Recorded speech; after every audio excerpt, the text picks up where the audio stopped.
If you are an employer in the United States who has even one foreign worker on your payroll, what we are about to share with you could save your business from a potentially devastating tax penalty that the IRS issues every single year to employers who simply did not know the rules. And if you are a foreign worker currently employed in the United States, the information in this video could explain why your paycheck looks different from your American-born coworkers, why certain forms have been placed in front of you, and what rights and obligations you have under federal tax law. The United States federal tax system treats foreign workers differently from domestic workers in ways that are significant, sometimes counterintuitive, and often misunderstood by both employers and employees alike. The IRS has specific withholding rules, special tax rates, unique forms, and treaty provisions that apply exclusively to workers who are not U.S. citizens or permanent residents. And getting these rules wrong has consequences that range from back taxes and interest to civil penalties and, in the most serious cases, criminal liability. Whether you are a small business owner, a corporate HR manager, a payroll administrator, or a foreign national navigating your first year of employment in America, this video was made for you, and we are going to make sure that by the time it is over, the picture is crystal clear. Hello, everyone, and welcome back to U.S. Benefits Update. I am your host, Claire Hollister, and thank you so much for joining us today. This channel has built its reputation on delivering clear, accurate, and truly useful information about government programs, tax rules, immigration updates, and financial changes that affect real Americans and real businesses every day. Today, we are diving into a topic that sits at the intersection of tax law and immigration, and it is one of the most misunderstood areas of the entire federal tax code.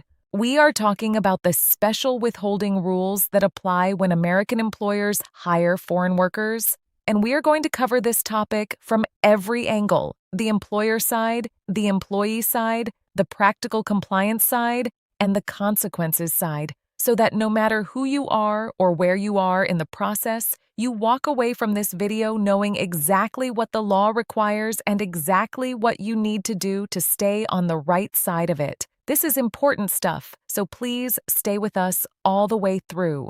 Here is why this topic is particularly urgent right now and why we are dedicating an entire video to it at this specific moment. The Internal Revenue Service has been intensifying its enforcement activity around employment tax compliance in recent years, and the foreign worker withholding rules are an area that the agency has specifically identified as generating a significant volume of errors and underreporting.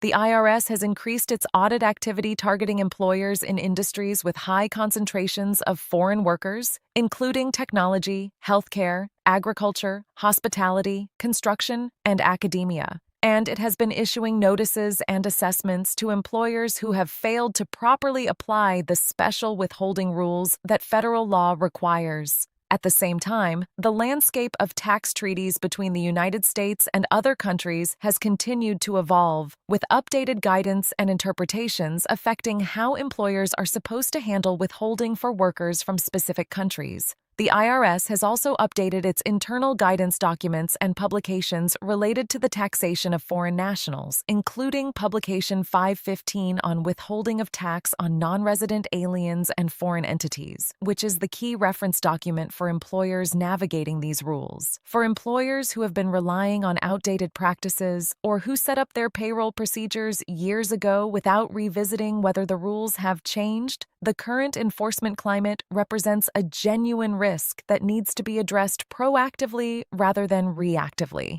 For foreign workers themselves, there have been recent updates and reminders from the IRS about the process for claiming tax treaty benefits, for obtaining the proper taxpayer identification numbers, and for understanding how their residency status for tax purposes may differ from their immigration status.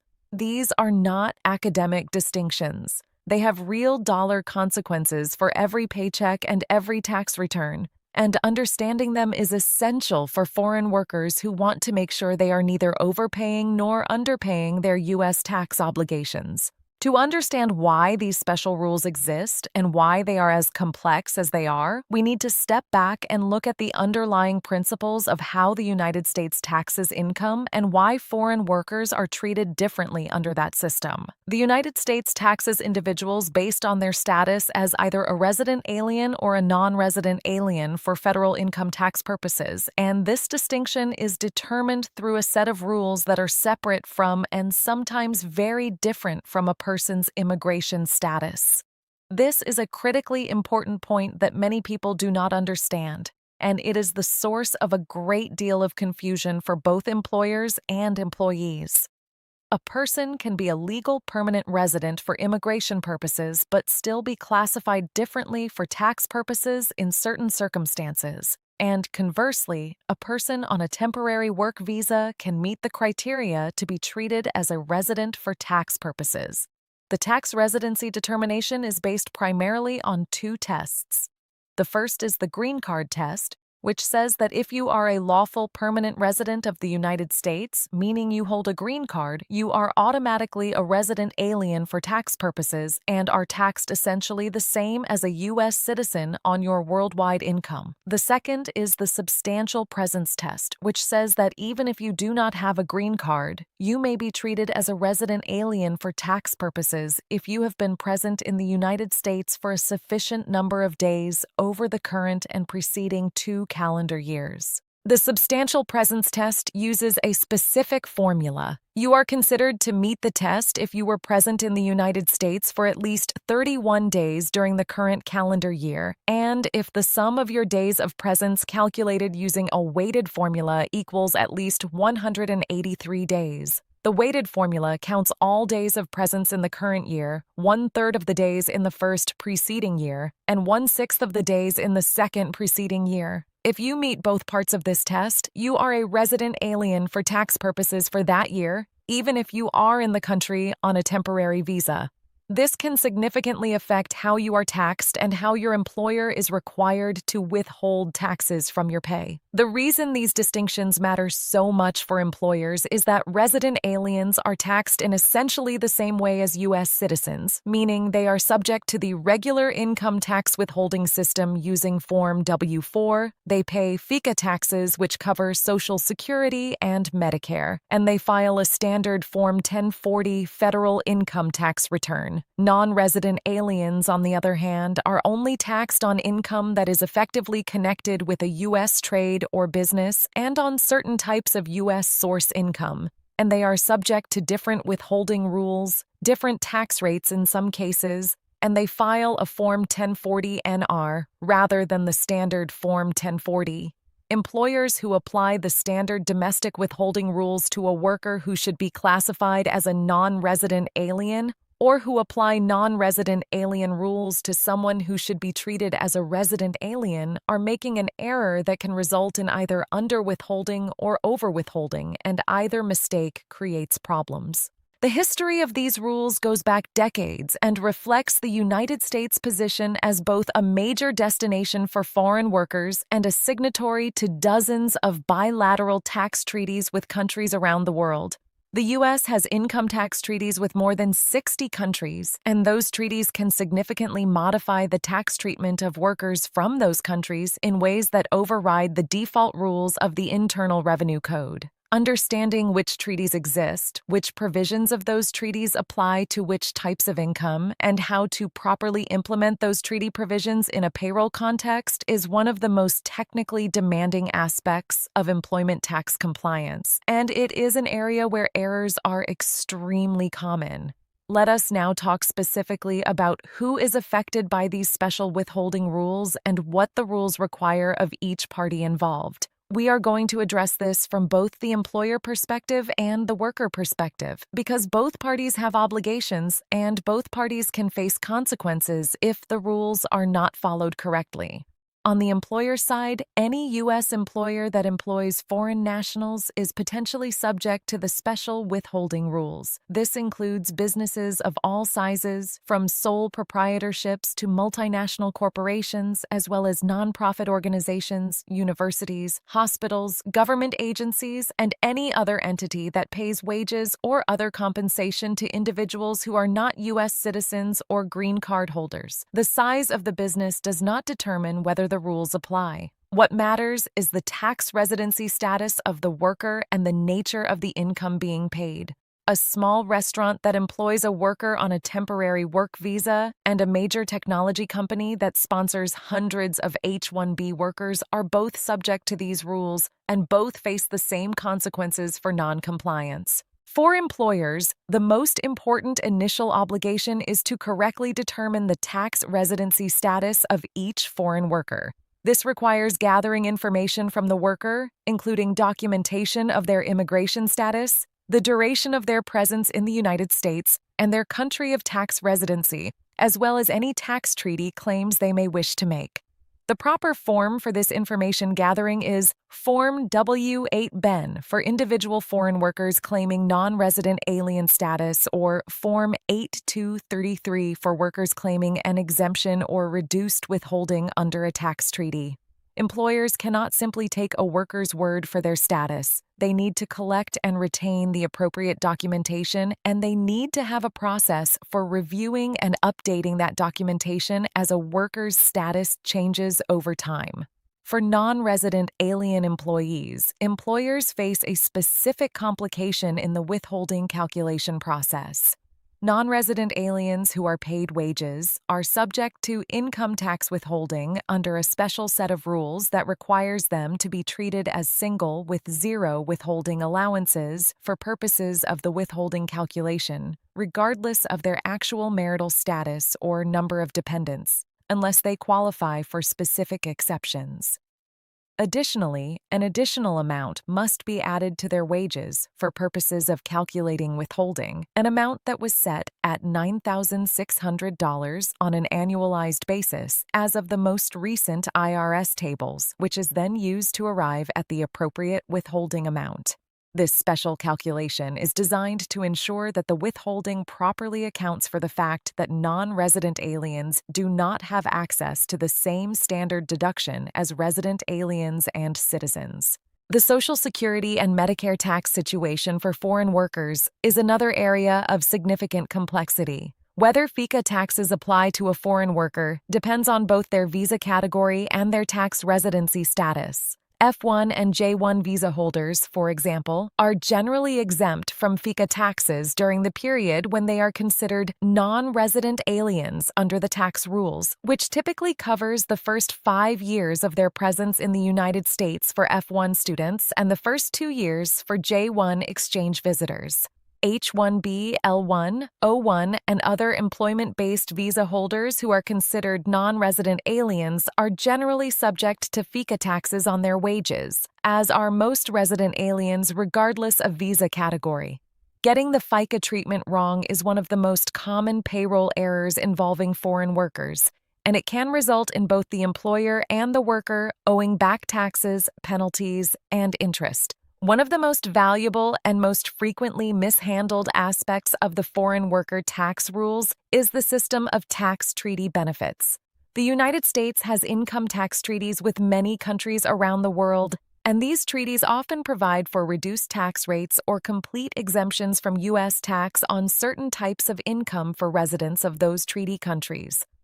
For foreign workers employed in the United States, the most commonly applicable treaty provisions relate to wages and salaries, compensation for independent personal services, and income earned by students, teachers, and researchers. To claim a tax treaty benefit, a foreign worker must meet specific requirements that are set out in the applicable treaty. These requirements typically include being a resident of the treaty country, meaning that the worker maintains a tax home there rather than in the United States and meeting any time limitations or other conditions specified in the treaty. For example, many treaties include provisions that exempt wages paid to teachers and professors who come to the United States for a temporary period from U.S. income tax, sometimes for periods of 2 to 3 years. Similarly, many treaties provide exemptions or reduced rates for students and trainees who receive stipends, scholarships, or other compensation while studying in the United States. When a foreign worker wants to claim a tax treaty benefit that reduces or eliminates withholding on their wages, they must provide their employer with a completed Form 8233, which is the form specifically designed for claiming treaty-based exemptions from withholding on compensation for personal services. The employer is then required to review the form, verify that the claimed treaty benefit appears to be legitimate based on the information provided, and submit a copy of the form to the IRS within 5 days. If the employer withholds taxes without accounting for a valid treaty exemption, or conversely honors a treaty exemption claim that does not meet the requirements, both the employer and the worker face potential liability. The employer's liability arises from the obligation to withhold correctly, and the worker's liability arises from the obligation to accurately report their income and tax status. Now let us talk about the practical financial implications of these rules, because understanding the real dollar impact is essential for both employers and workers who are navigating this system. The financial stakes cut in multiple directions, and the specific impact on any individual depends on their country of origin, their visa category, their income level, and whether any tax treaty provisions apply to their situation. For foreign workers who are classified as non-resident aliens and who do not have a tax treaty that provides an exemption, the standard U.S. withholding rules apply with the modifications we described earlier. In practice, this means that non-resident alien workers often have more income tax withheld from their paychecks than a comparable American worker might, because the required withholding calculation treats them as single with no allowances. A non-resident alien worker who is actually married and supporting a family may feel that their paycheck is being shortchanged by the withholding system, and in a sense it is, though that worker will typically receive a refund when they file their annual tax return if their actual tax liability is less than what was withheld. For foreign workers who successfully claim a tax treaty exemption, the financial benefit can be very significant. A professor from a treaty country who qualifies for a 2-year exemption on their wages under the applicable tax treaty could avoid paying federal income tax on their entire salary for those 2 years, which at an income of $80,000 to $100,000 per year and a marginal tax rate of 22% would represent a savings of $17,000 to $22,000 per year. That is a meaningful financial benefit that directly increases the worker's take-home pay and reduces the cost of attracting and retaining the worker for the employer. For employers, the financial implications of getting these rules right involve both the direct costs of compliance and the potential costs of non-compliance. On the compliance side, properly administering the foreign worker withholding rules requires investment in payroll systems that can handle the special calculations, staff or advisors who understand the rules, and ongoing monitoring of workers' tax status as it changes over time. For large employers with many foreign workers, this can represent a significant operational investment. For small employers with just 1 or 2 foreign workers, the costs are more modest, but the consequences of errors can be proportionally just as severe. On the non-compliance side, the IRS can assess a trust fund recovery penalty against responsible parties at an employer organization, which means that individual officers or employees who are responsible for payroll tax deposits can be held personally liable for the unpaid taxes, not just the business entity. This penalty equals 100% of the unpaid taxes, meaning that if an employer fails to withhold and remit the correct amount of income tax and FICA taxes from a foreign worker's wages, the amount owed can equal the full amount that should have been withheld, plus interest and additional penalties. In serious cases of willful noncompliance, criminal charges are possible. These are not hypothetical consequences. The IRS and the Department of Justice pursue employment tax enforcement cases regularly, and the outcomes for those found to have willfully failed to comply can include substantial fines and imprisonment. Understanding the timeline and compliance calendar for foreign worker tax obligations is essential for employers who want to stay current and avoid penalties. The obligations are ongoing and occur at multiple points throughout the year, and missing any of them can create cascading problems that are difficult and expensive to resolve after the fact.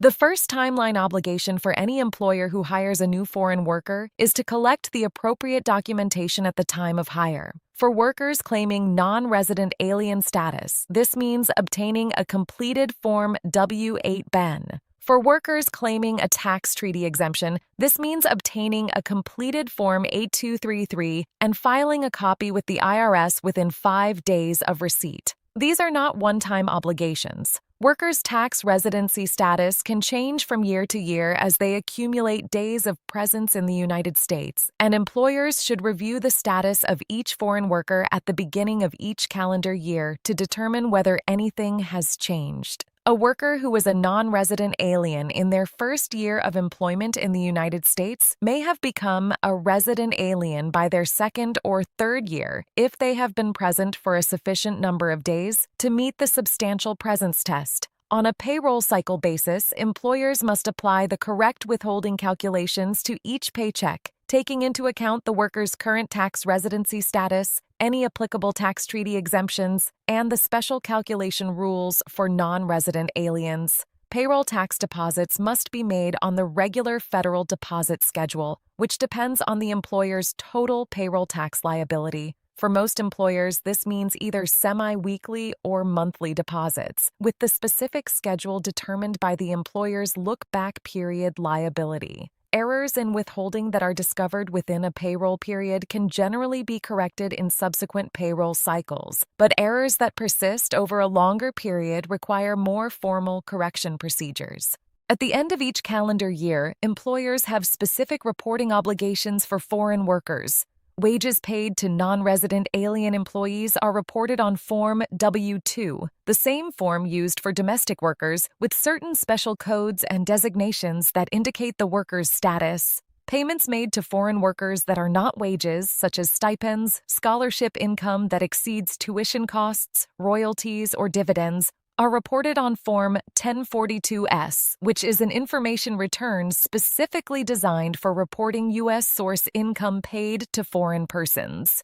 The Form 1042-S must be provided to the recipient and filed with the IRS by a specific annual deadline, and failure to file this form correctly and on time is itself a source of penalties. The annual Form 1042 return, which is the annual withholding tax return for U.S. source income of foreign persons, must be filed with the IRS by March 15th of the year, following the calendar year in which the payments were made. This is different from the April 15th deadline most people associate with federal tax filing, and it is a deadline that catches employers off guard with some regularity. The Form 1042 summarizes all withholding tax on payments to foreign persons during the year and must match the information reported on the individual Form 1042-S returns filed for each payee. Discrepancies between the Form 1042 and the individual 1042-S forms are a common audit trigger. Tax professionals who specialize in international employment tax issues have been increasingly vocal in recent years about the gap between what the law requires and what many employers are actually doing. CPAs, enrolled agents, and tax attorneys who work with businesses that employ foreign workers regularly describe scenarios where employers have been operating under incorrect assumptions for years, often because their payroll systems or processes were set up without adequate guidance on the foreign worker rules, and those errors have accumulated into significant liabilities before anyone caught them.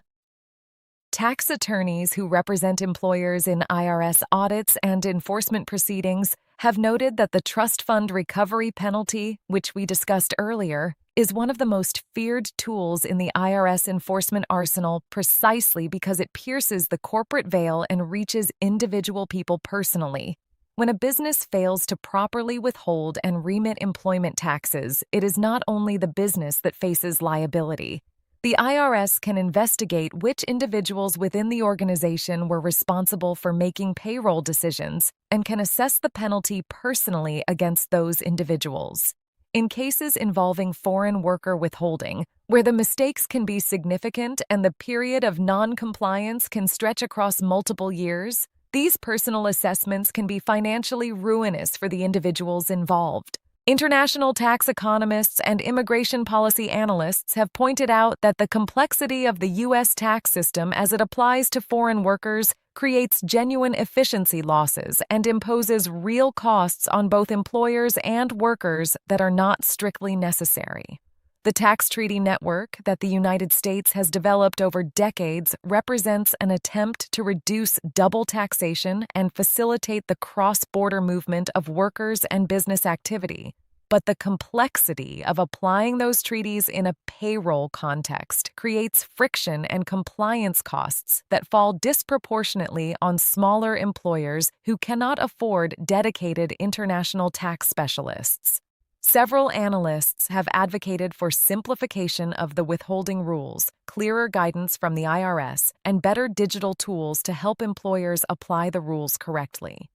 From the worker side, advocacy organizations that represent foreign nationals in the United States have highlighted the ways in which the complexity of the tax rules creates vulnerability for workers, particularly those who are not fluent in English or who are not familiar with the U.S. tax system.